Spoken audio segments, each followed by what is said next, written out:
All right, welcome everybody to this week's live with Charles and Adam talking about redefining strength. And here comes my lovely wife in the door. What perfect timing!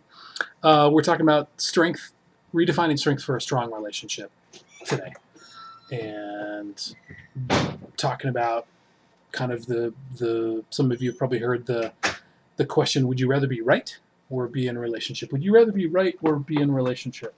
I'd rather be in Special a guest star Kelly. relationship. And this is, I mean, All right. it's when I first heard that question years Yeah. ago, I did not answer right away.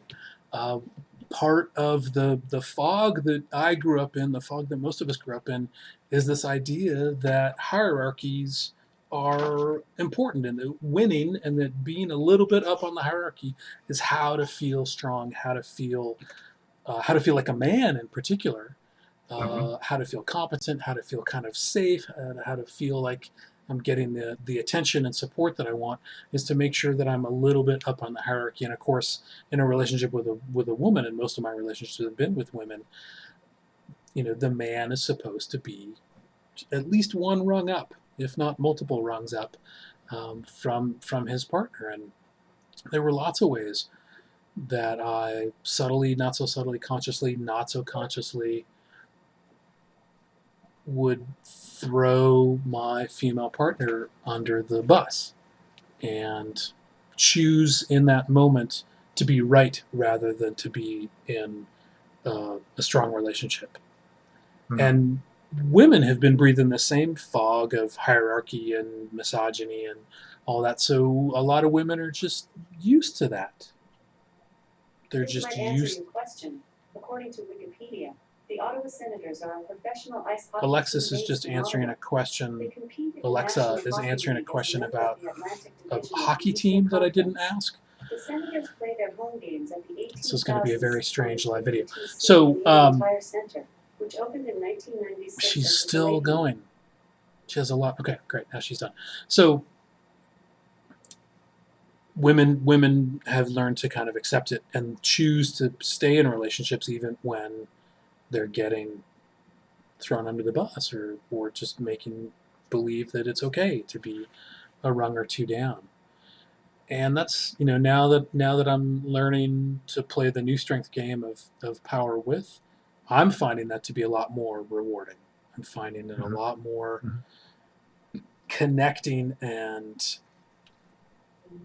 it's not about safety, right? We talk about emotional safety and creating emotional safety in relationships. It doesn't feel like safety. It doesn't feel like freedom from harm. It feels like freedom to be full, freedom to be fully authentic, fully accepted. If Mm-hmm. I'm not creating situations where we're all on eggshells trying to compete very subtly for a little bit of dominance, if that energy is not there, then what's there is more acceptance, more authenticity, more fun, more love, more Mm-hmm. tenderness, and less hesitation to be vulnerable. I mean, Right. why would anybody be vulnerable when there's a game of shoots and ladders going on, right? Well, but I think that's something that we've talked about before in this these live talks that we're doing, is that idea that if we don't know that there are other modes or there are other types of strength out there, all that seemed to be available is the old strength.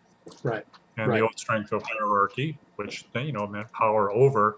And I like how you mentioned that it was both subtle and not subtle, it's both conscious and unconscious. I mean, sometimes you were consciously doing it in maybe a not subtle way. Other times it was not. And I think that's interesting that that's something that you have noticed about yourself now as Yeah. opposed to the past. And I'm wondering, what was the cost for you then in that eggshell kind of environment? Because it sounds like to me like, well, hierarchy, good, right? If you're up a rung, then that's good for you. Yeah, maybe not so good for the other person, Right, but right. that's just the way it is. I mean, isn't it easy to kind of fall into that kind of thinking? It is. It is. It's just what was out there. It's exactly what you said. It's like Mhm. I didn't know I was making a choice over and over again because I didn't think there was a choice. Right. I was just doing what was doing. And it gets reinforced all the time. It's the same things that we learn from being parented by parents who are mostly engaged in old strength, mostly engaged in power over. Mhm. That's just what they knew, right? So that's what we grew up Yeah. with as children. Like, oh, to get our way, to be in a relationship, this is what it looks like, parent-child. Mhm. And then we go Right. out on the playground, and we're like, Mhm. oh, so this is how interpersonal relationships work. These are the Mhm. bullies, these are the popular kids, these are the powerful kids, and here's me. Oh wait, now I'm up here. Okay, now we keep moving around. And then we, of Mhm. course, we see it in media and all that kind of stuff. You know, think about the TV shows that you and I grew up watching, and the way that George Jefferson treated, was it Wheezy in Yeah, Wheezy. Moving On Mhm. Up. Um, Yep. even Popsicle Man, Pudding Pop guy, Bill He's Cosby. Bill Cosby. He was Oh, he who shall not be named. he Yes, who Bill shall not be Cosby. That named, in guy. his in Yeah. his in his alter ego as Dr. Phil Yeah. Huxtable, Yeah. who we presume was not, Huxtable was presumably not a serial abuser, but even in that persona, there was this sort of Mhm. condescension toward the women, even though Felicia Rashad, his wife, was very strong. She was a Right. doctor, right, too. Yeah. There Yeah. was still that kind of subtle put down energy that they traded back and forth. So Mhm. that's what we came up with, right? And as a young man being in a relationship, I was always insecure. I was always sure that I wasn't doing it right. I was always questioning whether or not the love that I was receiving was really deserved, whether I was being cheated on, whether I was being respected or not. So I was on Mhm. eggshells to begin with. So did that change though, Charles? I mean, does that power dynamic change throughout the relationship? Because certainly, I remember early on when I was just starting, a dating relationship with a woman, that Yeah. there was always that fear that I got to be on my best behavior. Mm-hmm. I don't want to screw these things up. Yep. And then as the relationship progressed, you could kind of let your guard down more, and you know that Yeah. power dynamic though started one way, but it may not have ended up that way, Right. but there was still that dynamic there. And I'm wondering whether you noticed that at all in yourself. That has that changed with the way that you look at that differential between you and Kelly, given the way that you guys started out the relationship? Yeah, well, like I think one concrete example I can make about being in an older relationship, and this relatively new relationship with Kelly. We've only been dating for 6 years or something like that, and married for 5. But um, even if I got more comfortable, yeah, I don't know that I even really. A lot of my relationships didn't last long enough for me to feel really secure, and a lot of them did end in infidelity or some sort of betrayal or falling apart at some point. So that was kind of the lesson that I keep taking from them, was that it Mm-hmm. wasn't safe, it wasn't stable. Um, but even later on in relationships that had lasted a while and seemed like they might be stable, I would do things like throw my partner under the bus in social situations. Yeah, Those little, like, yeah, oh in there. yeah, Yep, yeah, that's, yep. oh, yes, of course she's, we're late because she's got a blah blah blah, or yeah, she did that silly thing or whatever. And that wasn't even so much about the relationship as the other men in particular, but the other Right. people in the Hmm. room. So that was Hmm. me bumping myself up just a little bit at the expense, and I could get away with it, right? Because, Yeah. in part, because that relationship had become stable enough that I could get away with that put down in front of And other imagine people. everyone just laughs, and that's part of the social kind of grease that goes on. That this is the way that Right. things happen. Yeah. Women get thrown under the bus, the men laugh about it, and then we move on. Yeah. Yeah. And I don't remember exactly how I learned to do this, but somewhere along the line of volunteering for Boys to Men and really learning how to be collaborative with other men, and maybe that was it. It was like Hmm. not needing to fear men and their judgment, not needing to be up or down on the hierarchy with them. Yeah. Now for the last several years, when I introduce Kelly or when I work with her in a social situation, when she's there, it's like all I want to do is praise her and lift Hmm. her up in front of other people. oh, she's so awesome. Check out her art. Oh my gosh, look at this. Yeah. Oh, these Kelly's doing this amazing graphic design. Oh, we're having so much fun Mhm. together. And Yep. now, what I notice now is that people are drawn to my relationship energy with Kelly, and Mhm. now some of them are even sort of holding us up on a pedestal. We're like, it's not, don't do that. But instead of me scrabbling on her back, clawing Mhm. up her shoulders to try and get a little bit of status, now by lifting her up and praising her and extolling her virtues, people now look at me and be like, "Oh gosh, Charles, you are so."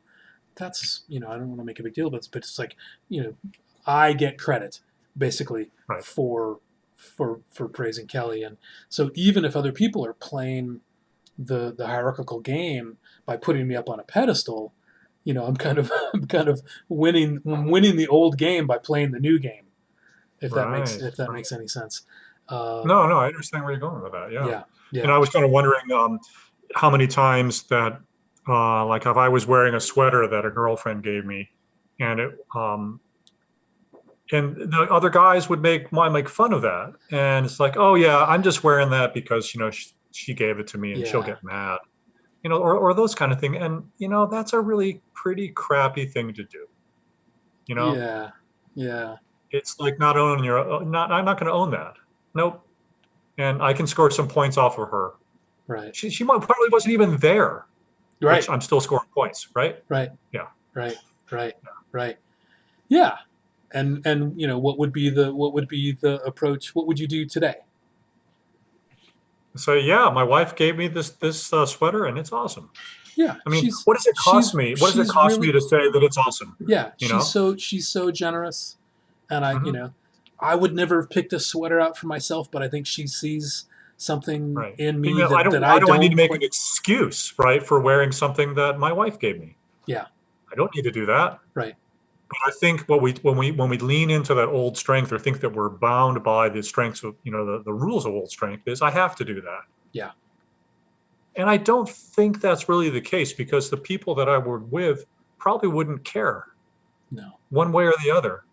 But I had that fear that if I don't put myself down, put her down for wearing this, that I might not be accepted. yeah, And again, that's old strength, right? right. I'm worried about where am I going to fit in the hierarchy if I don't say something about this thing that I'm wearing. Yeah, yeah. So it's interesting And that so we end that's we how end up we darn end up. subtle that trap is. Yeah. No, no, say that again. It's very Well, that's how subtle that trap is yeah, that, I didn't think about just how pernicious that really is that, I feel like I need to make an excuse for something yeah, to be accepted by others. And that's totally old strength. yeah, yeah. And And this then is they, of course, laugh about it. Again, we're all reinforcing the rules of old strength. yeah.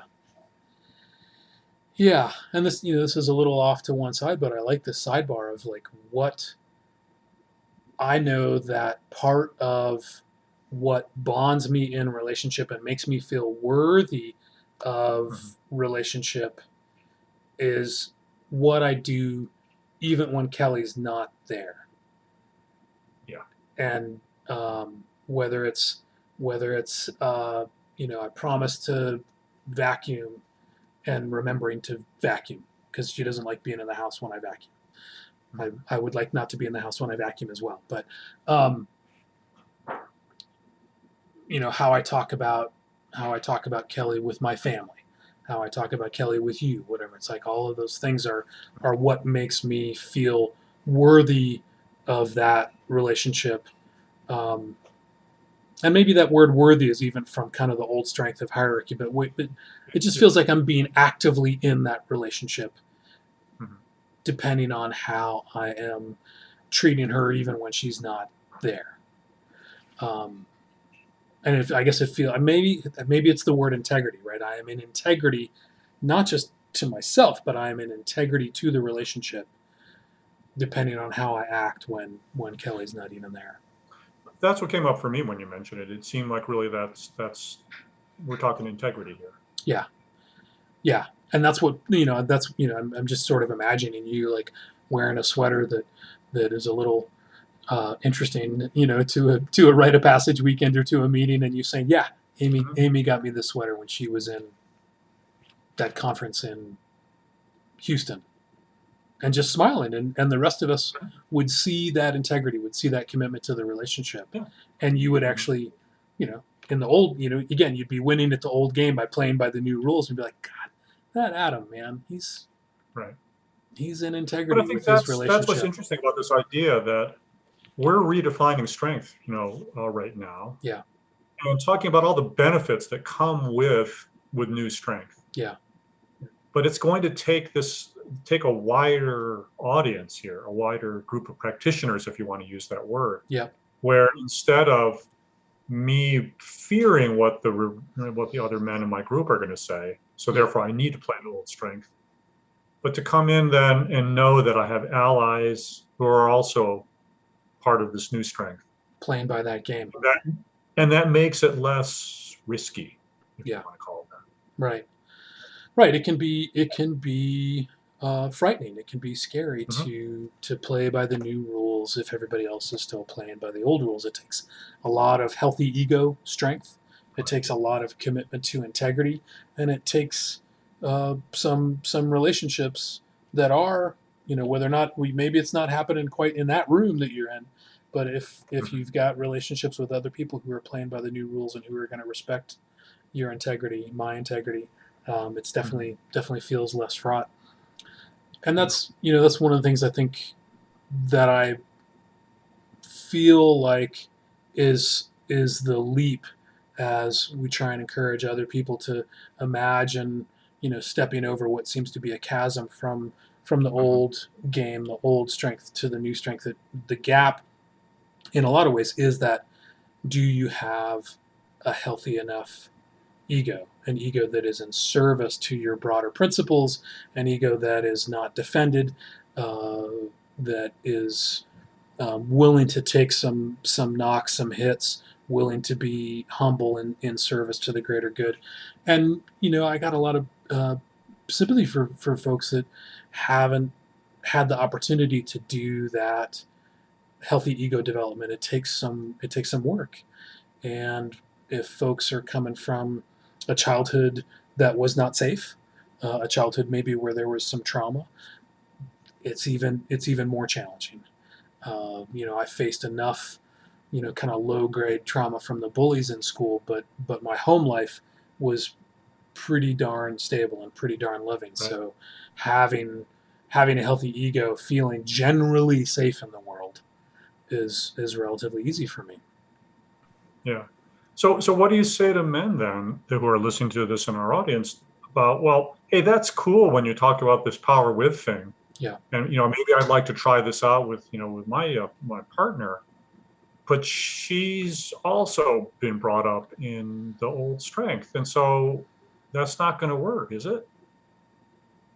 What do you say to yeah, someone who's got that fear? Well, how right, do I do this when she's been, inculcated or whatever, breathing right, the same toxic air? right. This is going to be coming out of left field. Yeah. Well, the first step is always is just to notice what's happening for oneself, Mhm. right? And as non-judgmentally as possible, notice what's happening for oneself. Is like, I'm with a bunch of people and I'm throwing my partner under the bus Yeah. just a little. I didn't notice this before. I'm noticing it now. I'm making a joke at her expense in front of everybody. What do I feel now that I notice that? Mhm. What am I seeing in the faces of the people around me?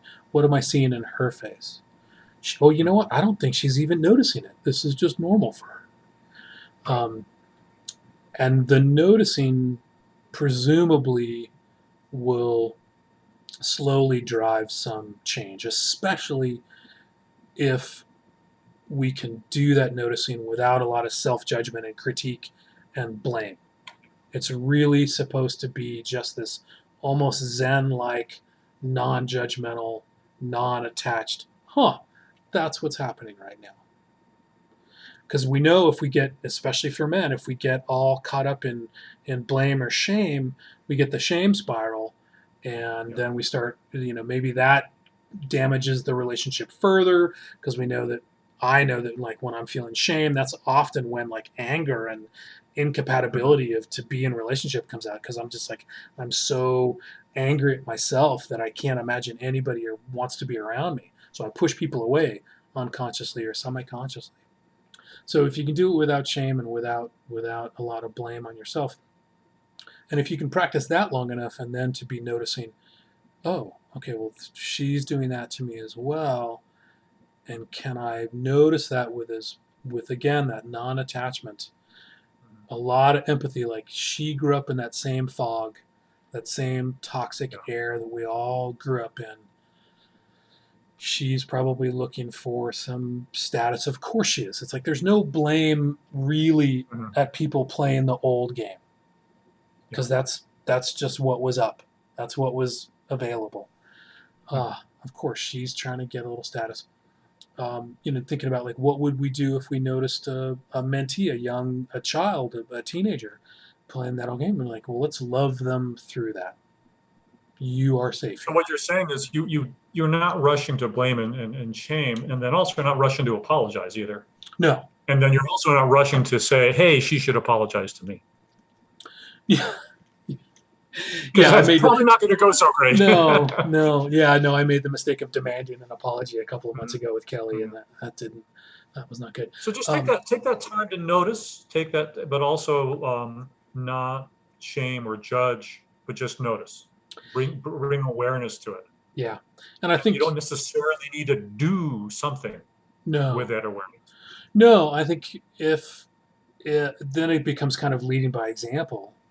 Yeah. um, and it may if you are the partner in the relationship who's kind of leading the way in this, it may be really hard to keep it up if you're not being met in that place, Yeah. and that may require some couples therapy or some couples retreats or some intentional work of like going out for a hike and being out away Mhm. from normal life, going for a walk, going to a nice motel or hotel somewhere, and kind of having a heart-to-heart talk like this is what I'm trying to do.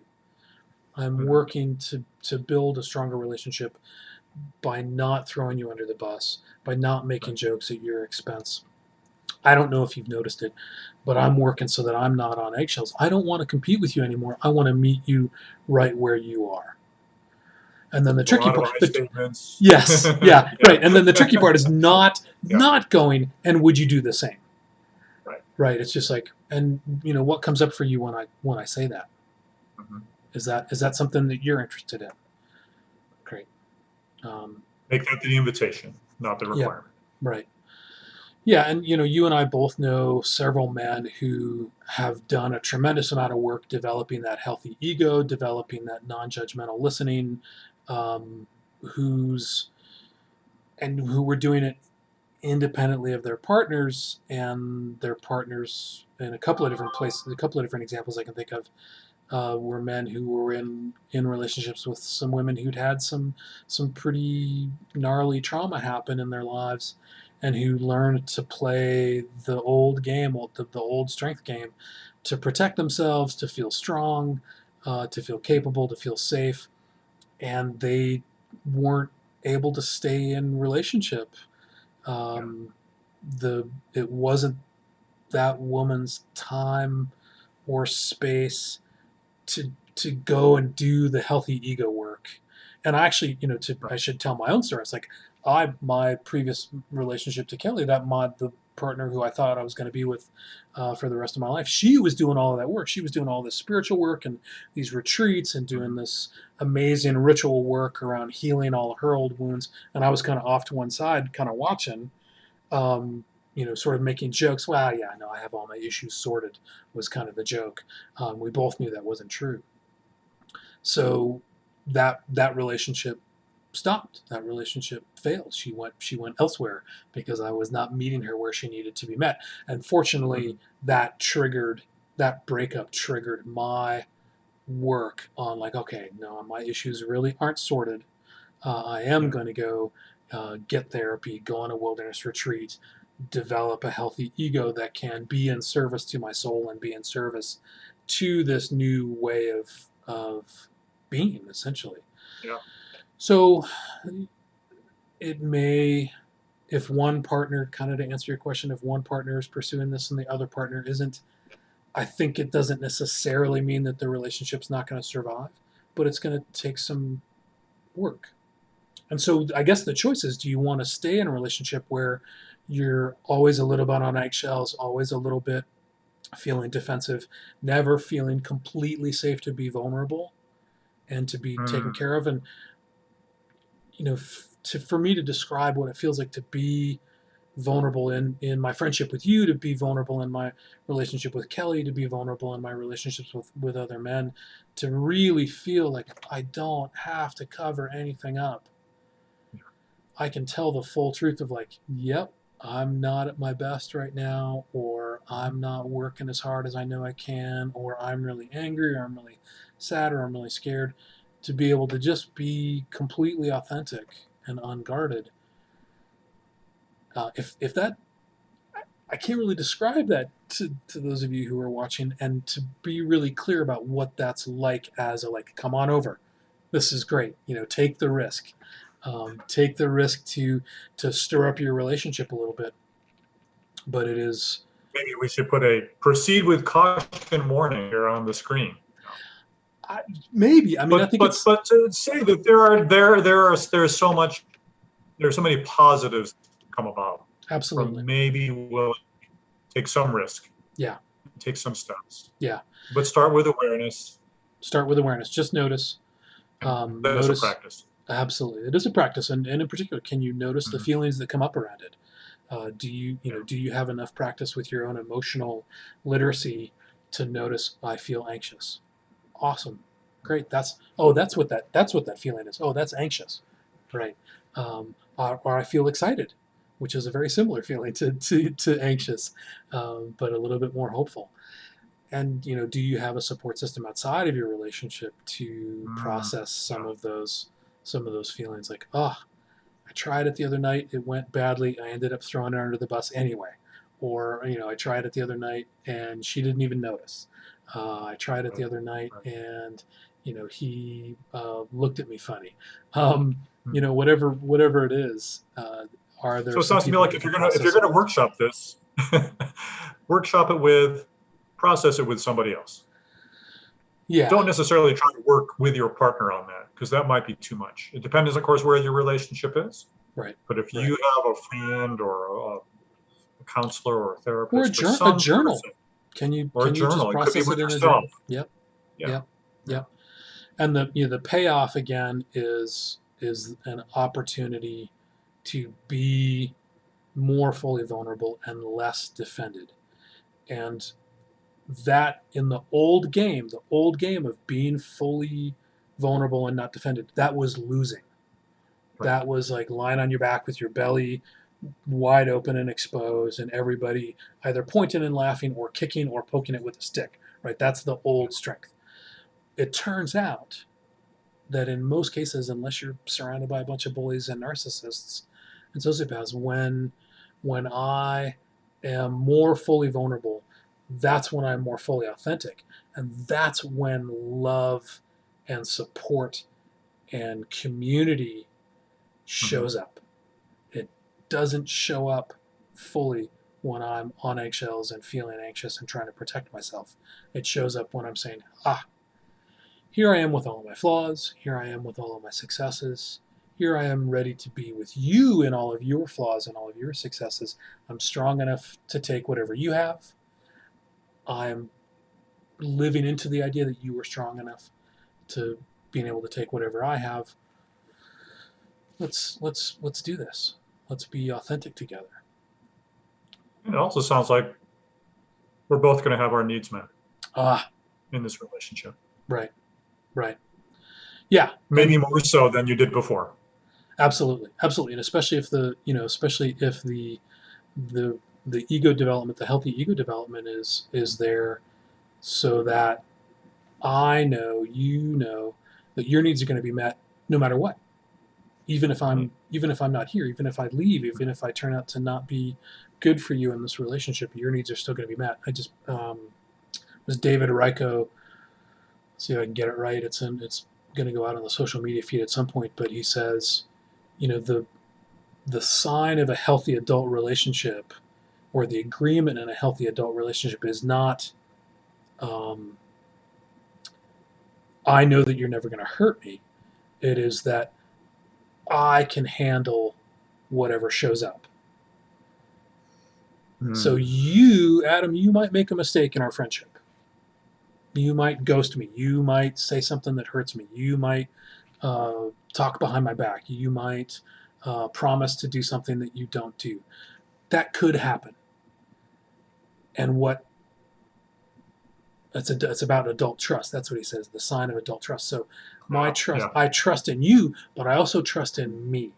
I trust in me to handle whatever shows up. I trust in me to be able to say, Adam, I haven't heard from you in a little while. I'm noticing a gap in communication. I'm noticing you seem to be angry when we're together. I'm noticing that you promised some things that didn't come through.